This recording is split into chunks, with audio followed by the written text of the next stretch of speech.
Maintenant que nous avons expliqué comment fonctionnait l'entraînement, lançons le programme pour voir ce qui se passe. Alors j'ai une erreur, qu'est-ce que ça me dit? Oui, le app settings qu'on a importé, il faut surtout ne pas oublier dans propriété, de le copier dans la sortie. Copy always. Voilà. Ça devrait mieux marcher comme ça. Voyons voir.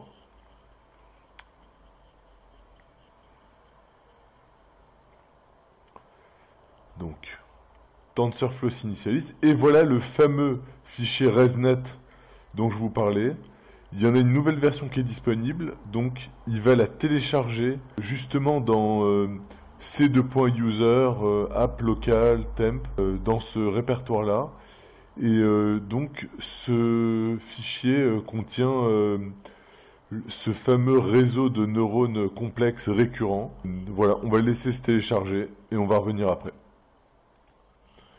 Voilà, maintenant, on a la phase d'entraînement des images. Vous voyez bien comment elles défilent. Ça, ce qu'on voit ici, c'est grâce à la méthode, cette fameuse méthode log, ici, qu'on a implémentée pour voir exactement ce qui se passe et on les voit en train de passer, on les voit en train de travailler. Laissons le programme tourner et voyons ce qui se passe. Les fameuses métriques, on les voit passer ici et on voit que ça a été généré. Voilà, très bien. Donc, ici, si on regarde, dans notre répertoire output, il a bien généré notre .zip qui fait presque 100 mégas. Vous voyez, c'est extrêmement simple de classifier finalement n'importe quoi avec ce programme. Ce programme est tellement générique que donc en entrée, si on regarde ce qu'il prend, il prend, je vous rappelle, qu'il prend le